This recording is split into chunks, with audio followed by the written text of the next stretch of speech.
Howdy friends, I'm Joel Empey. Welcome to another episode of Joel Empey Talks Mixed Martial Arts, and on today's episode, we're going to actually preview a little bit of Bellator action for the first time on this show, as Rory MacDonald takes on Douglas Lima for the welterweight tournament final in Bellator action on Saturday night. It's the second time these guys are fighting. It's going to be an excellent fight. We're also going to preview Demian Maia versus Ben Askren, UFC main event in China, Saturday morning card. We're going to look at Greg Hardy taking on Alexander Volkov. The news just broke on that yesterday, I believe. And we'll talk about Greg Hardy and Inhalergate a little bit as well when we talk about that one. But today's episode is going to start by looking at the two biggest winners from this past weekend's UFC Boston card, Maycee Barber and Dominick the Devastator Reyes. So let's start by talking about Maycee Barber. I've just been gushing about Barber ever since you saw her on the Contender Series. You could just immediately tell she has a magnetic personality. She knows how to give a good interview. She knows how to display herself to the media. She understands the fight game. She understands how to call out opponents, how to talk the talk. But then on top of all of that, like the most important thing is that she just walks the walk. You know, she understands all the intangibles outside the cage for how to market herself and how to present herself. And, she's got the compelling story. She wants to be the youngest UFC champion. She wants to beat John Jones's record. You know, she was 20 years old on the Contender Series telling that story. How she's got a timer on her phone that's counting down to the day that she's going to be older than the age when John Jones was able to capture the UFC title. And yeah, she walks the walk. So she understands all those intangibles outside the cage, but then inside the cage, she's just dominant as all hell. She has, a TKO finish on the Contender Series, and then she's 3-0 in the UFC, all TKO finishes. So under like Zuffa banner promotions, she's 4-0, all finishes. In her MMA career, she's 8-0, 7 out of 8 of them are finishes. So she obviously can fight her damn ass off, on top of the fact that she knows all of the marketing and has all of that stuff outside the cage on lock. Now, she made the best call out possible in her moment in the post-fight interview, and this is what I was talking about her talking the talk. That's your moment in the post-fight interview to maximize your opportunity to call somebody out. That's when you have the most cameras on you, the most people paying attention to you. It's the most clipped moment, if you will. So you need to maximize that moment and make a good call out that's going to compel an audience. And she did just that. She called out Paige VanZant, who is, one of the most popular female fighters in the entire sport. And I believe it was Chael Sonnen that said this years ago. It might have not have been Chael, might have been someone else. But the quote, this is a paraphrase of a quote, and it's like, you basically, in the fight game, the best possible scenario for you is to fight the most popular person possible for the most amount of money possible on the biggest stage possible that is the least skilled, right? You want to fight the most popular person that's going to give you the biggest profile increase. Think about Mickey Gall fighting CM Punk. Like, that's the perfect fight. You want to fight the most famous person possible who has the worst skills that you could face. Which, I'm not saying Paige VanZant is a slouch and she's unskilled, but she's unranked. She's outside the rankings. Maycee Barber is now, I believe, in the top 10. So, generally, if you want to make ground on title implications, you need to fight people in front of you. Maycee Barber's in a rare case where she could fight somebody behind her in the rankings. And, it would be a co-main event on an ESPN card. It would get tons of promotion. It would get tons of hype. It would be an extremely visible victory for Maycee Barber if she were to defeat Paige. It would be in the fans' eyes and in like the public perception wise, it would be bigger for her to beat Paige than to beat somebody ranked in front of her, which would be presumably a tougher fight for Maycee.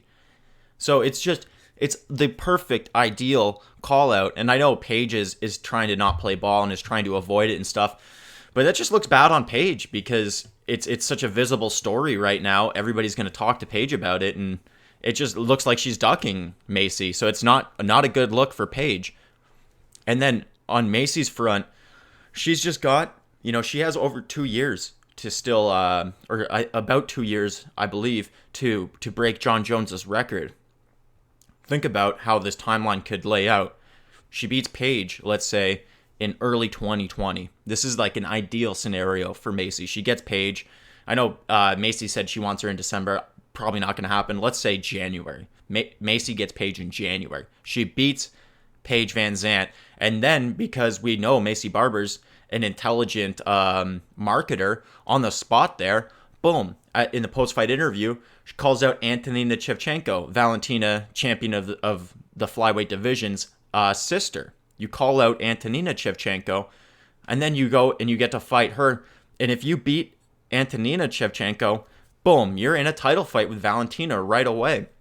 It's not an extremely deep division. You don't have to walk through a hellfire of contenders like at lightweight or at a lot of these other divisions, like even at women's strawweight.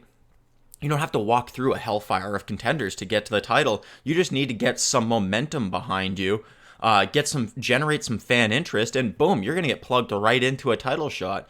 Like the women's flyweight division is so shallow, and there's just such a dearth of contenders that you can, boom, be up there like that.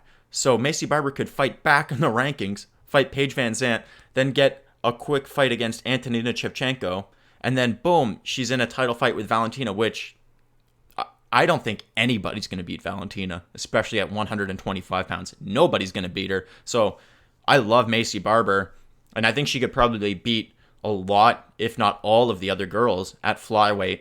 But I don't like her chances against Shevchenko. Valentina, that is. I probably like her chances against Antonina, but not against Valentina.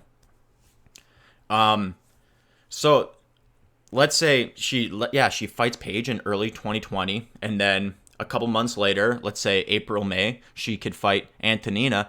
By late summer in 2020, in less than 1 year's time, she could already be fighting Valentina. If she loses that fight, which I assume she would lose, Maycee Barber has never closed the door on strawweight. Strawweight was where she used to fight in her career, and when she went up to flyweight, she always said that strawweight was her home. She was just going up to flyweight for a little while to get her hormones back intact after some bad weight cuts that she made. So she could drop back down to strawweight after losing to Valentina, and we all know when you're a big name from a different division and you slide into a secondary division, whether you're going up or down, you get to just kind of slide into like a decent ranking position in there. In Maycee Barber, I believe that in the next year, she could grow her profile to where she's one of the biggest stars in female MMA. I already think she's one of the bigger stars in female MMA. So let's say she, in losing to Valentina, she increases her stardom to where she's one of the biggest stars in female MMA. She could drop to strawweight, fight one time, get a win, and boom, be right into a strawweight title fight. So she could get a second opportunity to try to become the youngest UFC champion of all time. Like that's a realistic possibility in her cards. So I don't know if I would favor her in a strawweight title fight either, but I'm just saying she's an interesting girl. She has an interesting story, and I think she's going to have, I believe she's going to have 2 chances to try to become the youngest champion in UFC history. So if you don't follow Maycee Barber already, if you're not on the Barber hype train, now is as good a time as any to get on it, because she is going to be one of the biggest stars in women's MMA. She already is, in my opinion, but it's just her stardom is going to continue to grow. She's only 21 years old, so her lifespan in the sport, she's got a very long and bright future in front of her. I expect her to be a staple of UFC women's MMA for many years to come. So get on board now. Get all aboard the hype train now if you're not on board. All right, now looking at what's next for Dominick Reyes, I think most people, I'm sure, agree with me. It's Jon Jones next for Dom Reyes. It has to be a title fight. If Jon Jones wants to go and go and fight up at heavyweight, then it's got to be an interim title fight for Reyes next. But I don't think John's going up to heavyweight. I think Reyes versus Jones next makes all the sense in the world. The other two contender fights that are coming down the pipe are Jan Blachowicz versus Jacare. Jan's the number 5 ranked light heavyweight in the world. Reyes is 4, so he's ranked above him. And then you've got Anderson, number 7, taking on Johnny Walker, number 11. So how could you say that, Dominick Reyes is number 4, all the guys ranked ahead of him? One of them's Cormier, which is just, it's stupid. Cormier shouldn't be in the rankings. But the other two guys are Thiago Santos and Anthony Smith. Both of them have lost to Jon Jones recently. So it's obvious that Reyes should be the next contender. Blachowicz, let's say, he's ranked number 5, so he's just 1 behind Reyes. Let's say Blachowicz beats Jacare. That Blachowicz in his last 2 fights is 1-1. So if he beats Jacare, he would be 2-1. But his 2 wins are over Rockhold and Jacare, who are middleweights who have gone up. So no wins over legitimate light heavyweight contenders on his current streak, right?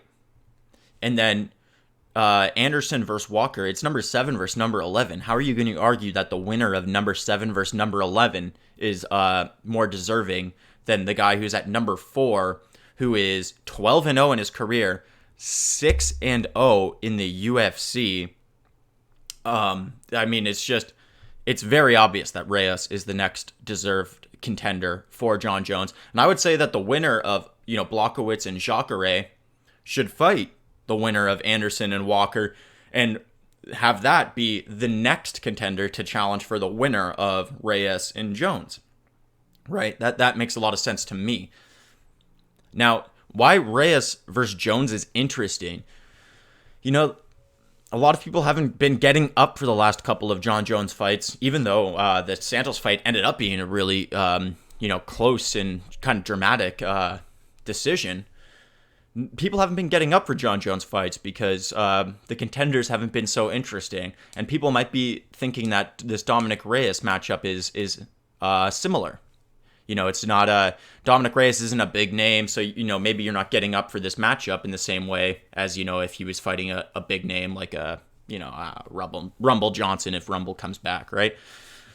But here's an interesting thing: Jon Jones has not looked that great recently, and if you go deeper into that, he hasn't looked very good against taller opponents generally, right? Like, Jon Jones has been getting the criticism that he hasn't looked as good as of late, right? He didn't look like he had the killer instinct against Santos or Anthony Smith. OSP, he looked lethargic and not as good as well, right? What's the commonality between all 3 of those guys? All 3 of those guys are taller fighters. Santos is 6'2", 6'3". Anthony Smith, 6'3". OSP, 6'3.5", 6'4". And then think, what's another fight? Like, besides those 3 fights, there's only been one other fight that Jon Jones really ever had trouble with in his whole career. And that was Alexander Gustafsson, right? 6'5". So, against these taller guys, and if you look at literally every other fight in Jon Jones's career, every other opponent in his UFC title reign career, every one of his other opponents was shorter than 6'2", right? So there's actually a little bit of history of him having a harder time with taller opponents. And a lot of people want to say, like, oh, Jon Jones hasn't looked as good as of recent, but he hasn't looked as good as of recent all against also the other, in the center of the Venn diagram is that these opponents are also all tall. So Reyes is going to be another recent opponent who is also tall. So it's possible that, Jon Jones maybe isn't as, doesn't have the killer instinct the same way that he used to, and he doesn't have as easy of a time with taller fighters compared to shorter fighters, right? And then Reyes, on top of all that, has just sneaky knockout power. Like, he doesn't look like he's hitting people with the hardest shots, but just the reaction that his opponents have when he lands his shots, I mean, you can just see it. It's written all over them that he has devastating power. I mean, no pun on his nickname, the Devastator. He has really, really devastating power. And think about Jared Cannonier, who's got just an iron chin. And when he landed that uppercut on Cannonier just crumpled. Like, it was like, yeah, it didn't seem like it was that hard of a shot. Like, even Cannonier, like, it didn't seem like it phased him that much.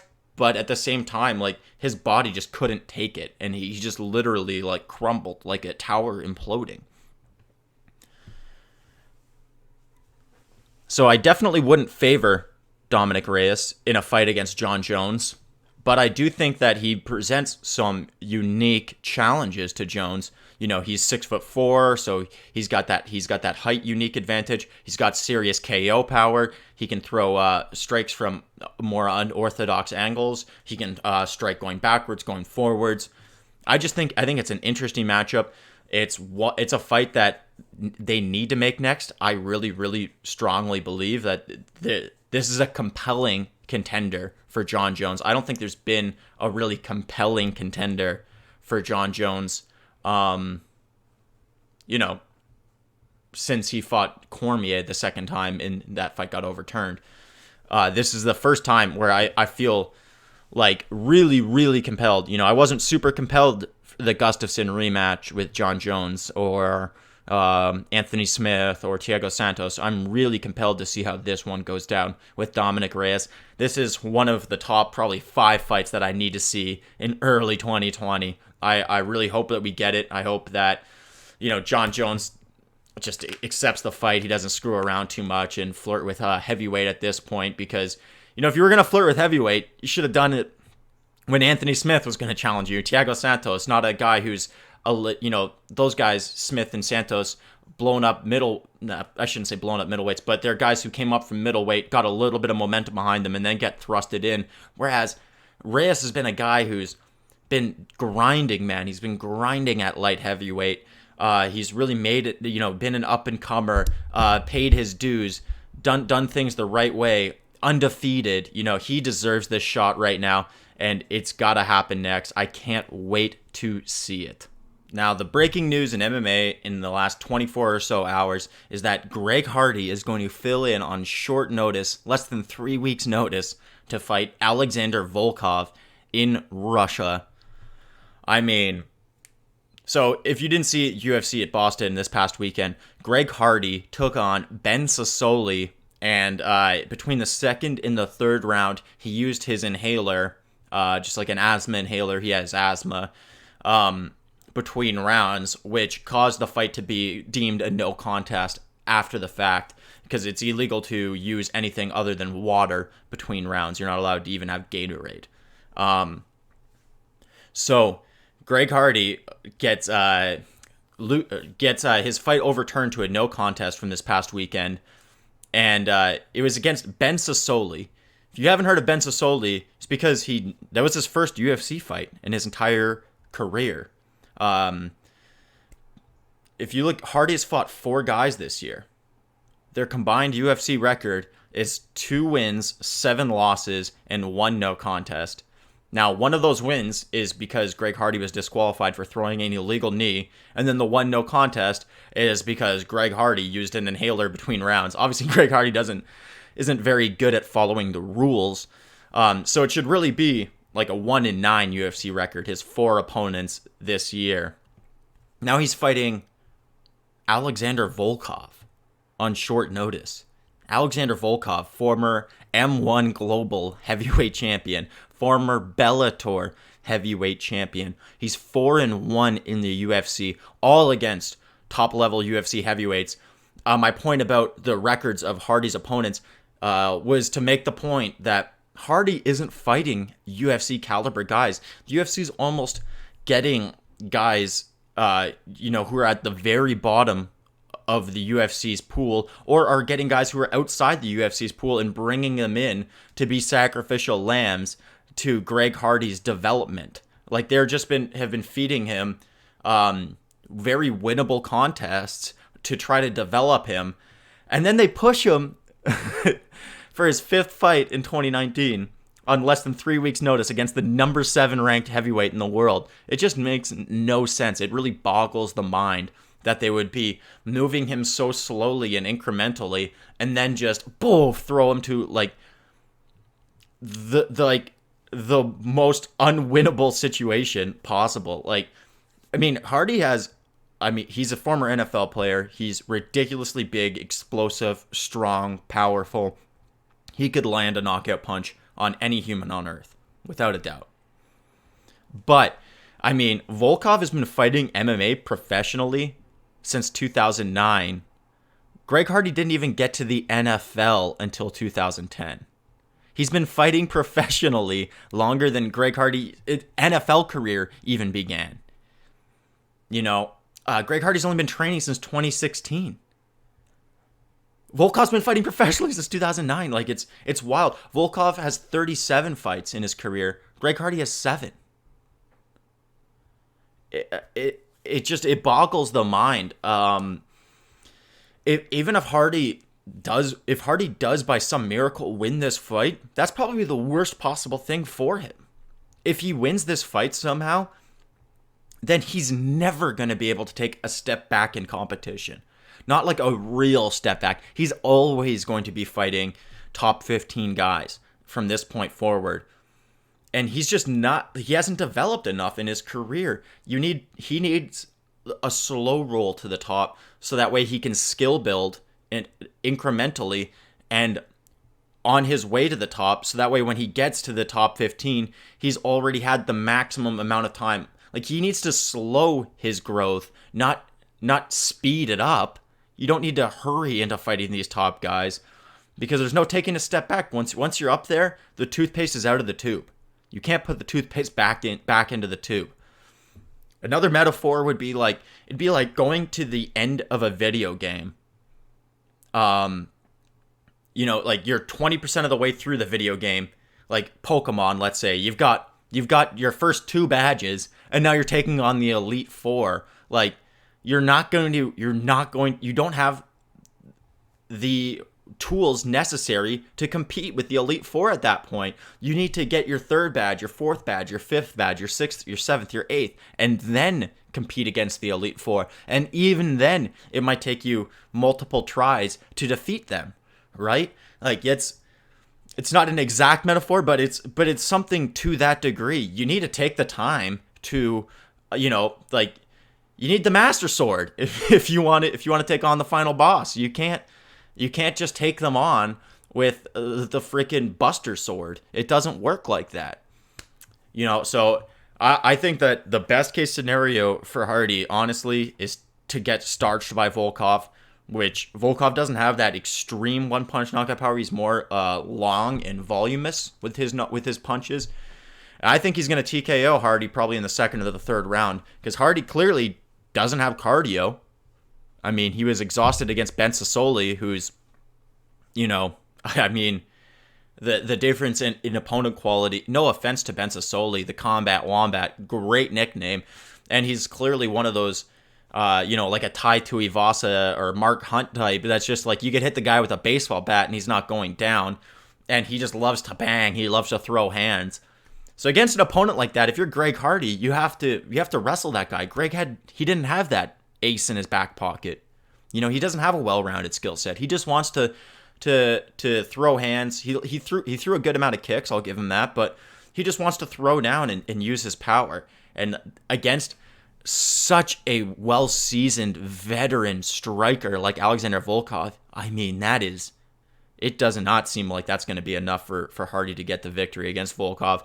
Like I said, I think the best case scenario for Hardy is to get starched quickly and hopefully the UFC just puts him right back down to the Ben Sassolis of the world, so that way he can skill build and get towards fighting somebody who's, a perimeter top 15. He's still a couple of fights, in my opinion. He's a couple of fights away from fighting a person who's perimeter top 15. Like, he should be fighting, like, a Todd Duffy would be an appropriate step up in competition for Greg Hardy. And even then, I'd be like, oof, Todd Duffy, that's no walk in the park. Like, I would be maybe 50-50 on that fight. to go all the way up to Alexander Volkov, it's mind-boggling. I don't know why the UFC is doing it. I don't know why Hardy's doing it. I don't know why his team's doing it. Doesn't make very much sense to me. Like I said, it's possible Hardy could land the knockout, and it's not going to be egg on my face if he does, because at that point, it's going to be like, okay, now welcome to the top 5, Greg Hardy. Enjoy Curtis Blades, bro. Jeez, man, that's going to be rough. Now, if you go all the way back to my first YouTube video on this channel, it was from July earlier this year, and it was right after Ben Askren got flying kneed by Jorge Masvidal in 5 seconds.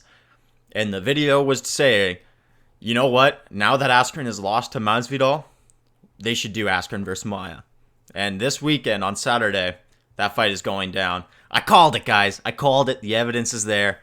It was just this. It seemed like a no-brainer after Askren lost, because when Askren was outside the UFC, like a fantasy matchup that people would talk about would be like, oh, what would Ben Askren versus Demian Maia look like, right? Just the two of the best MMA grapplers of all time.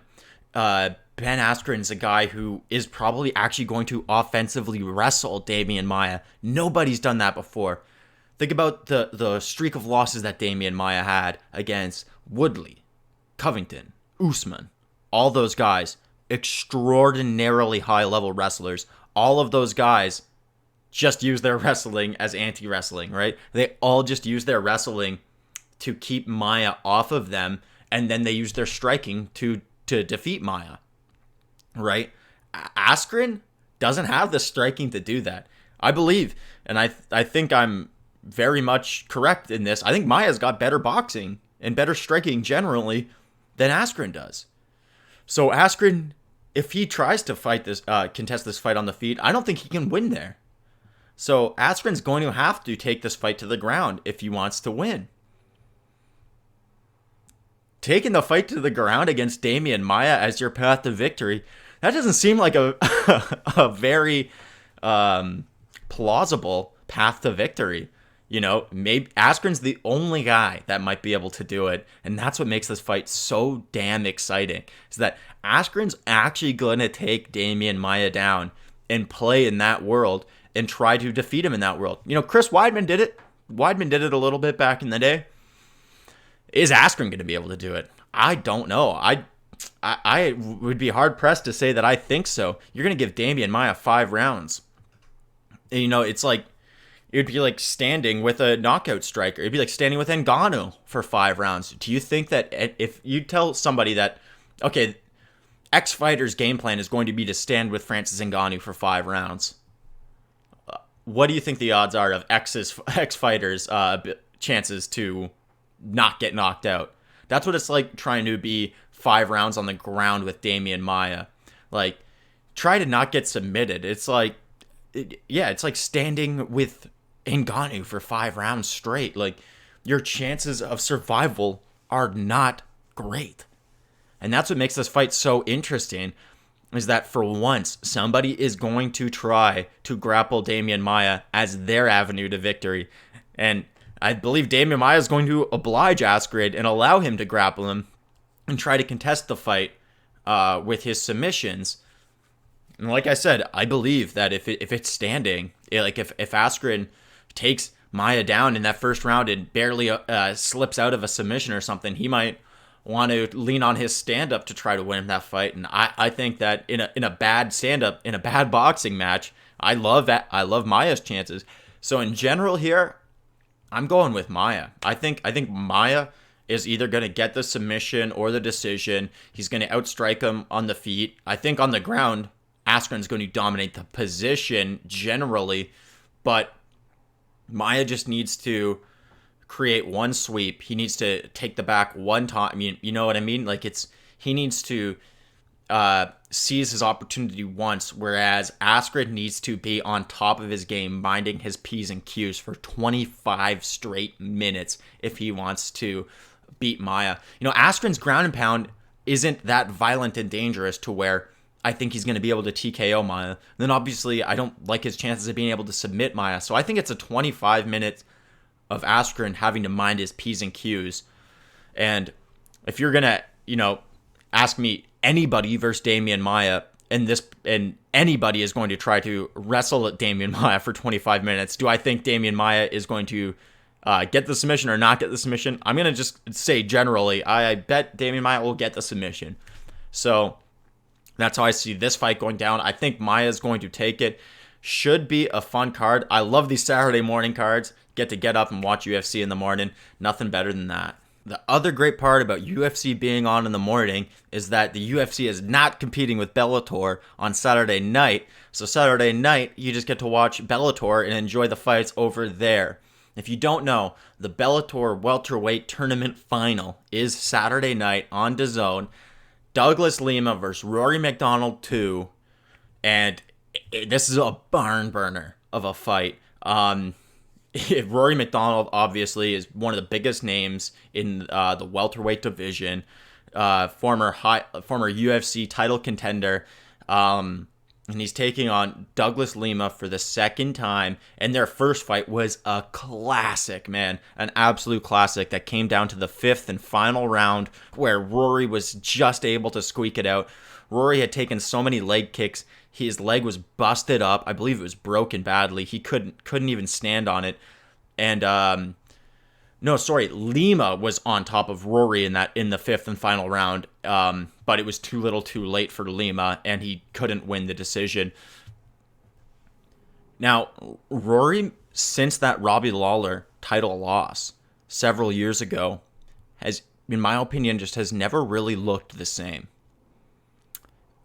He had the win over Paul Daly in his Bellator debut. That was very convincing, but obviously Paul Daly, not a quality grappler by any stretch of the imagination. So it wasn't that convincing of a victory for Rory, even though he won it in an extremely one-sided fashion. And then he has the close decision win over Lima after that. So, those are wins over quality opponents, but Rory didn't even, in that Lima fight even, he didn't seem like he was the best version of himself. And then we saw in Rory's next fight against Mousasi, the worst version of Rory we've ever seen. Of course, Mousasi is so talented and so much bigger and stronger, and Rory was going up in weight for the first time, so on and so on. So we kind of wrote that one off. But then Rory fights John Fitch in the first round of this welterweight tournament, and he looked terrible. A 40-year-old John Fitch fought Rory MacDonald to a draw. That was back-to-back, two worst performances in Rory MacDonald's career.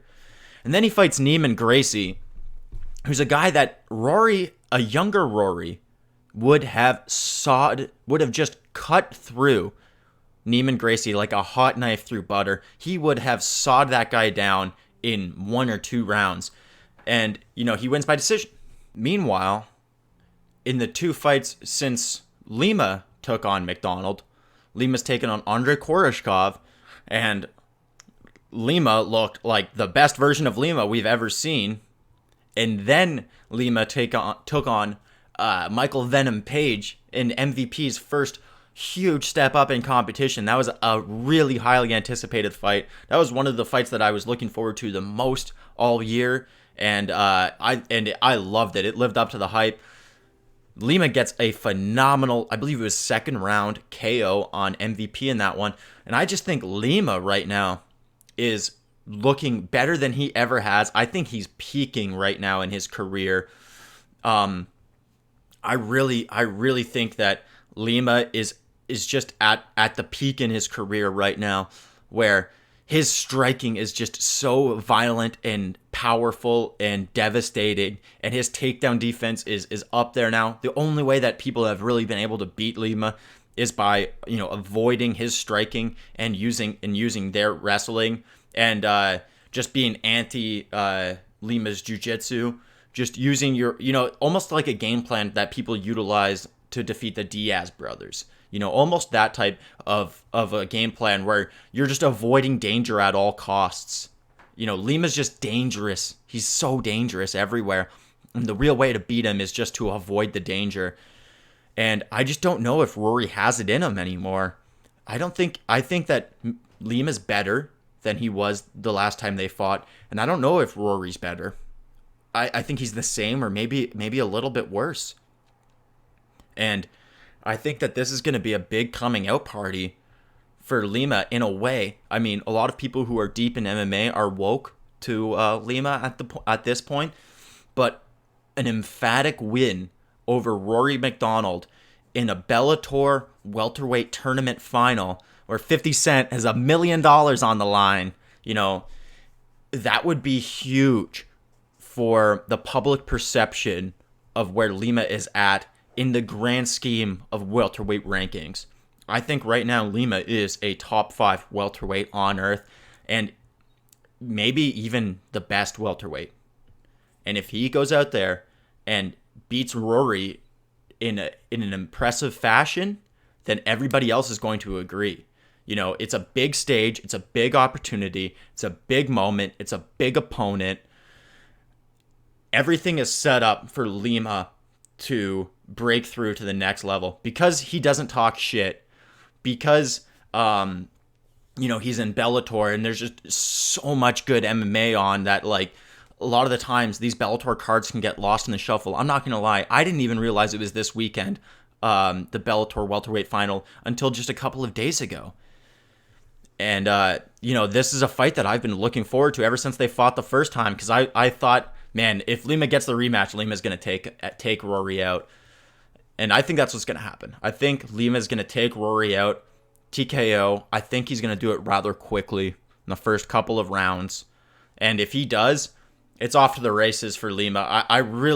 He's a good guy. He's a really good guy. He's an extremely exciting fighter who just doesn't, like, if people just watched his fights, it would be like the Justin Gaethje effect, to where, like, it's like, oh, this guy doesn't even need to talk shit. Like, we just love to watch him fight because he's violent and entertaining.